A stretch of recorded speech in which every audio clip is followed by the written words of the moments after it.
So the theme of the last few videos I've made has been judgment.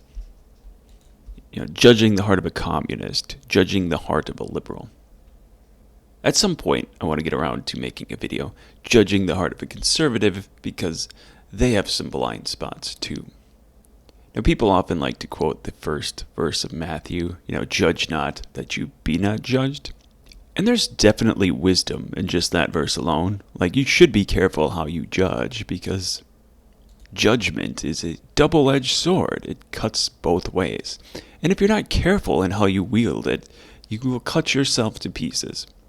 So, Matthew 7 in the New Testament it's basically in the middle of the Sermon on the Mount. Sermon on the Mount is chapters 5 through 7. So the beginning of 7 would be the last chapter of this sermon that Christ gave. Matthew 7 starts out, "Judge not, that you be not judged. For with what judgment you judge, you will be judged. And with the measure you use, it will be measured back to you." So verse 1, be careful how you judge. Verse 2, he's telling us, with what judgment you judge, you will be judged. That seems rather fair. People should be held to the standards that they hold other people to.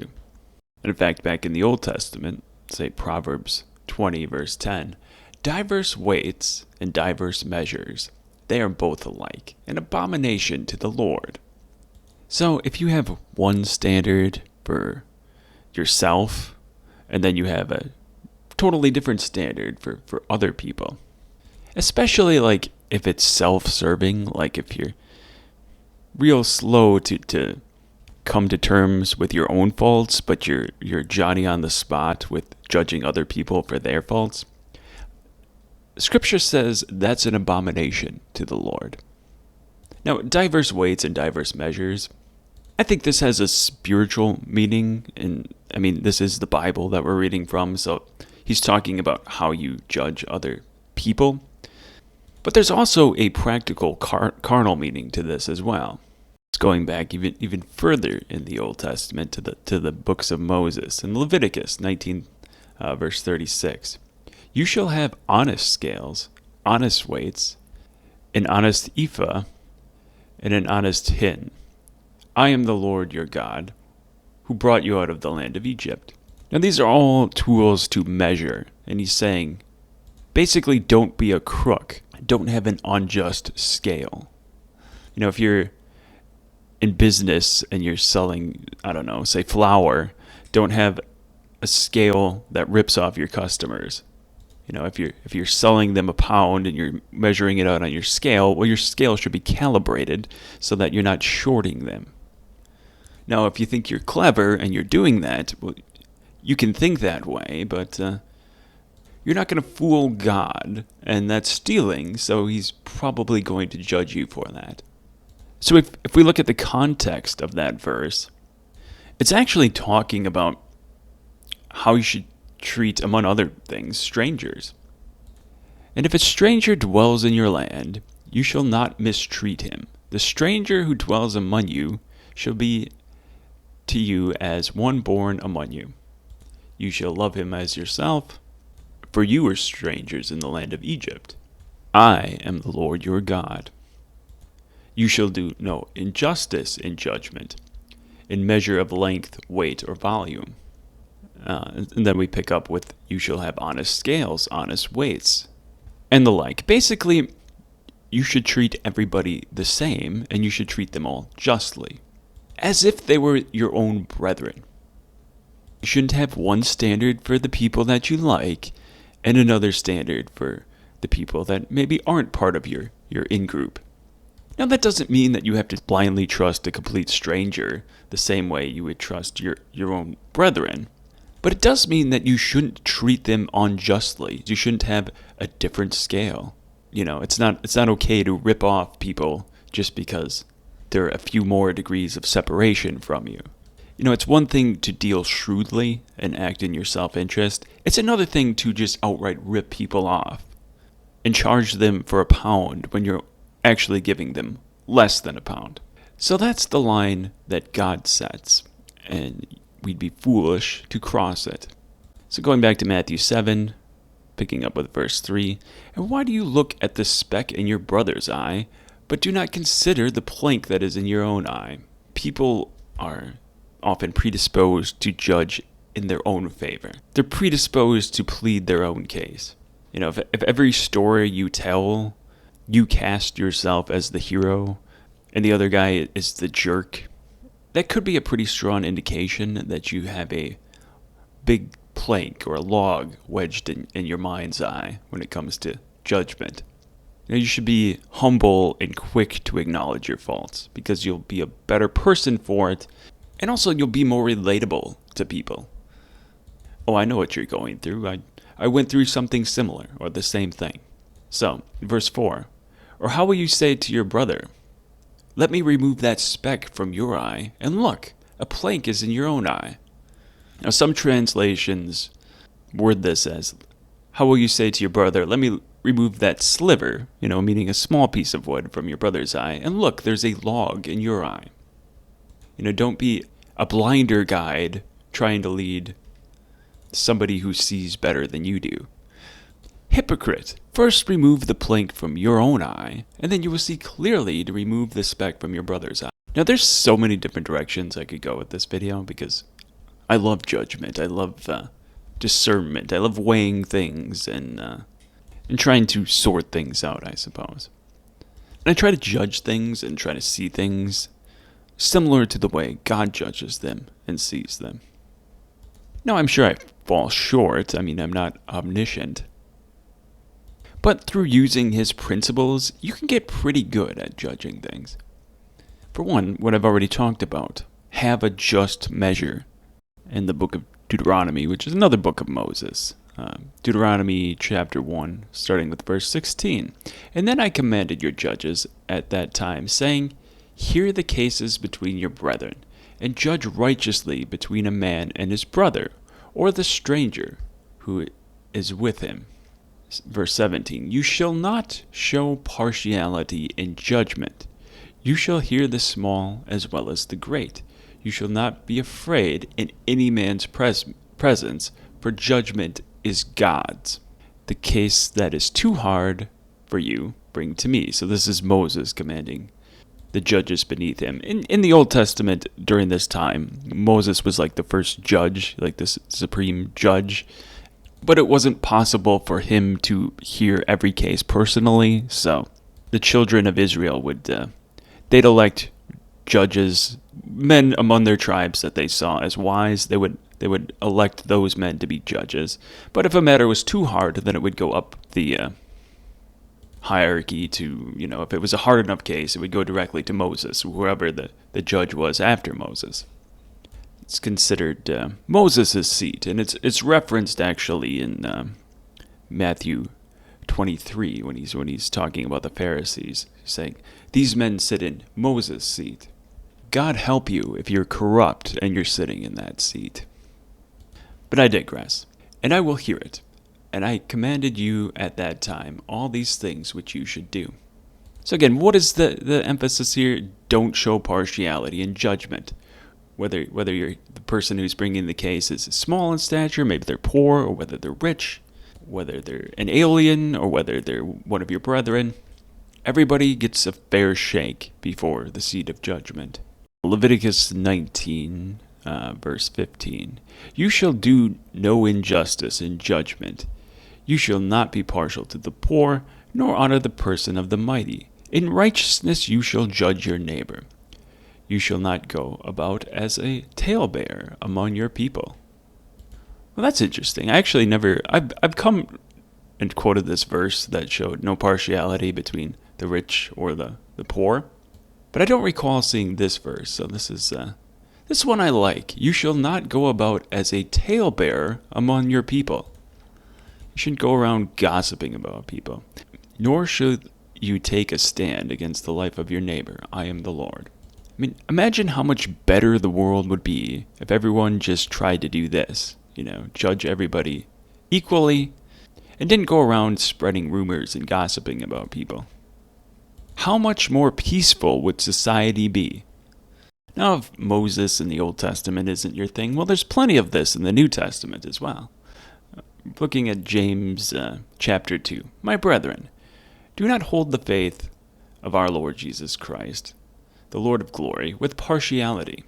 For if there come into your assembly a man with gold rings and fine apparel, and there also come in a poor man in filthy clothes, and you pay attention to the one wearing fine clothes, and say to him, sit here in a good place, and you say to the poor man, you stand there, or sit at my footstool, have you not shown partiality among yourselves, and become judges with evil thoughts? Yeah, so if you see this rich guy come in, and you're real nice to him, because everybody's always really nice to the rich. Well, I mean, unless you're a Marxist, I guess. People often try to get on the good side of the rich people. For the same reason people suck up to their boss at work. But the true measure of a man's character is not how he treats people that are his boss or in authority over him. Although there is something to be said about being a good servant. Also, the measure of a man's character is how he treats people that are beneath him, how he treats his servants. How does he treat the new guy at work? That's the new low man on the totem pole. How does he treat people that are poorer than him and that probably don't have much to offer? How does he treat his wife or his children that are subject to him? How he behaves in that regard tells you a lot about his character. Reading on in James, listen, my beloved brethren. Has God not chosen the poor of this world to be rich in faith and heirs of the kingdom which he promised to those who love him? But you dishonored the poor man. Do not the rich oppress you and drag you into courts? Do they not blaspheme the noble name which you are called? So to wrap this video up, what are some principles that will guide us to sounder judgment? For one, have a just scale. Have a just standard and a just measure. If you went to the gas station, let's say, and you pumped 10 gallons worth of gas into your car, but then you found out that the pump was rigged and it actually only gave you 9 gallons, but it charged you for 10. And let's say it wasn't just a faulty meter, it was actually designed that way. Well, you would see that as criminal. And rightly so. The gas station owner is trying to rip you off. And that's a mark against his character. He's not an honest person. And if it's wrong for the gas station owner to do that, well, then it's wrong for you to do that as well. So have a just measure. And not just in how you do business, but in the more spiritual sense, and how you judge other people. Don't have a really high standard for how other people should behave and a really low standard for how you should behave. That would be corrupt. I mean, a lot of people are real quick to point out other people's faults, but very, very slow to acknowledge their own. And that's unfortunate because you would be a much better person if you're quick to acknowledge your faults and quick to learn from them and repent of them. If you're slow to do that, it's going to take you a lot longer to mature in life. For example, if I happen to be wise, it's because, first and foremost, because God made me that way. And for my part, it's because I'm quick to acknowledge my faults. I'm quick to try to remedy them and try to learn from them. And if you do that, you just grow up a lot faster. That's how you get wise beyond your years. And the reverse is true. If you're really slow to learn from your mistakes, well, guess what? You're going to be seen as the person that doesn't act their age. Instead of being wise beyond your years, you'll be seen as foolish for how old you are. Generally, we cut people more slack when they're young because they're inexperienced and they lack discernment. Doesn't mean that there isn't any consequences for when they make mistakes. It just means we kind of understand that. We understand why, teenage boys get into trouble. We understand why they act a certain way. And it's one thing to act that way when you're 15, but if you're 50 and you're still acting that way, if you're still proud and walking around talking like you know everything, and you're still out of control in your life, you're always getting into trouble. Well, at 50, that's not a very good look. You should have learned something over the decades and learned to be humbler and wiser in your old age. And you get to that point faster if you're willing to acknowledge your mistakes and learn from them. So another principle. There's a reason why Lady Justice is depicted with a blindfold on, because she's supposed to be impartial. She's weighing things, she's judging and holding the balance, but she's got a blindfold on, so she can't show partiality to one side or the other. She's just weighing things and letting the chips fall where they may. And that's, one of the cornerstones of our justice system. At least in theory, everybody's supposed to be entitled to a fair and impartial day in court. At least in theory, if you're accused of something in the United States, everybody's entitled to a fair and impartial trial. Now, does it always work that way? Well, no, because people are people. People don't always have the blindfold on. People don't always have a just scale. And any system lorded over by men is bound to be corrupt at some point. But this is the ideal that we should aim for. And if you have good ideals and good principles, and you're diligently aiming for them, you'll probably fall short because, like I said, no system lorded over by men is perfect. But at least if you have good ideals and you're aiming for them, you'll land a lot closer to the target. But impartial judgment shouldn't just be reserved for the courtroom. This is how a good Christian should behave in its conduct with other people. For example, in my country, I think terms like racist and bigot are overused. They're used as sort of a political tool. Often people on the political left in this country like to accuse people of being some sort of bigot because it gives them an advantage in a political argument. Not because it's true necessarily, but because they can try to use that term like a club to silence their critics. Well, don't listen to that guy. He's a bigot of some type. And of course, then they go on to judge people by the color of their skin or by some innate characteristic that person has no control over. For example, because of my skin color and my gender, I'm said to be privileged. They don't know anything else about me, but they've judged me because of my innate characteristics. So they're often hypocrites on the whole issue of bigotry. All that aside, what really is the sin of bigotry? Really, it's showing partiality. It's seeing people as a skin tone or an ethnic group rather than an individual and judging that person fairly, how you would judge anybody else. Rather than seeing another person as a individual created in the image of God, and no doubt probably faulty in some way. I mean, we all fall short of the glory of God. But rather than seeing them as a human first, created in the image of God, and worthy of a basic level of respect, the bigot sees that person as a caricature, as a stereotype only. A stereotype is not an individual, and an individual is not a stereotype. But what should we judge people on? By what metrics? Well, how does God judge people? Well, I would say by at least 3 metrics. One is your words.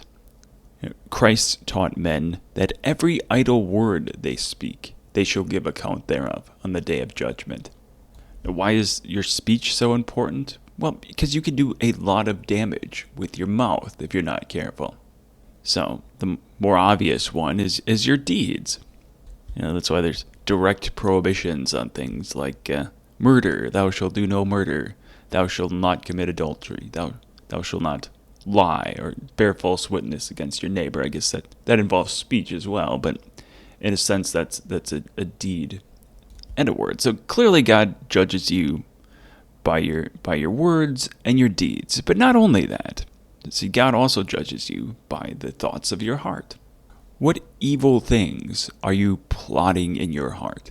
Because ultimately, what goes on in your heart is the germ that leads to what comes out of your mouth and what informs your deeds. As somebody who wants to judge yourself and be in control of yourself, you really need to learn to master your own heart to the best of your ability. Right? Because if I'm trying to stop myself from sinning, and I'm waiting to the point where my hand is throwing the rock at somebody else. At the point at which I'm about to commit violence, well then, I'm likely to fail in my attempts to control myself, right? At that point, I'm already worked up enough to be on the edge of doing violence against somebody.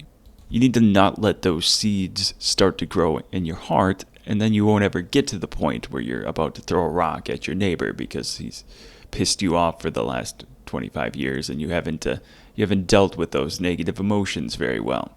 In the heart is where the real battle of self-control takes place. That's where you need to learn to not harbor and dwell on evil or imprudent thoughts. Remember when I was a kid and I'd watch cartoons, sometimes when a character would have some sort of moral dilemma, they would depict an angel on one side whispering into his ear, and then a devil on the other side whispering into the other ear, which was quite literally a cartoonish portrayal of how this works, but perhaps it's really not that far off. When you're going about your day and some thought bounces into your head, where do those really come from? They just seem to bubble up in your consciousness. But you have a choice in how you react to that. If it's an evil thought that you can quickly identify as, that's probably not going to suit my purposes. Well, you can keep that from festering. You can't always stop a thought from popping into your head, but you can choose not to dwell on it. And instead, you can choose to meditate on better things. For example, if you're tempted to envy your brother, well, instead of dwelling on all the reasons you have to be envious of your brother, you could instead try to be thankful for the things that you do have. Replace that envy with gratitude. And if your brother is doing better than you, well, try to learn from his example. What's he doing that you're not doing? Now, times that by any other sinful thought that might enter your mind. And keep in mind, God's judging your heart. So, let that inform what you choose to dwell on throughout the day. Now, unlike God, most of us can't literally hear the thoughts of other people's hearts. Now, if you're wise, you can often discern what other people are thinking. But at best, that's still guesswork. So we usually have to judge people by what they say and what they do. But we need to be careful in how we do this so that we don't turn into hypocrites. A practice that I like to employ is before I point my finger and judge somebody else for doing something, I like to pause and reflect and ask myself, do I do the same thing or at least something similar? And oftentimes I find that, yeah, maybe I don't always do it to the same extent as other people, but you probably could find an occasion where I fall short as well in that area. And I actually use this to edify myself. Let's say there's somebody in my life that's always complaining. That you can't be around for more than a few minutes without hearing them complain about something. Well, before I just write that person off as, oh, this person is just a complainer, they're just a cesspool of negative energy and difficult to be around. Before I do that, I think to myself, well, am I like this in any way? Am I quick to complain about things? Am I a cloud of negative energy? Is that how other people are going to see me? I reflect on that and I think to myself, well, I should make an effort to, if I am that way at all, I should make an effort to be less of that. Because you don't want to be that guy that's always complaining and that's always negative and that brings everybody else down. You want to be the opposite of that. You want to be somebody that's light and easy to be around for the most part, unless you have a really good reason to protest something. But you don't want to be a habitual complainer that's always trying to find something to worry and complain about. Now, that's just one example of a potential character flaw, but yeah, learn to see yourself in other people. And if you do that, you can emulate good things that you see in other people. And you can also learn from their bad example and make sure that you're not doing the same thing. So learn to judge yourself, not just others. But before you do that, judge this video by giving it a like, hopefully. And further judge it by leaving a thoughtful comment and telling me where you agree or where you might disagree with what I've said. on my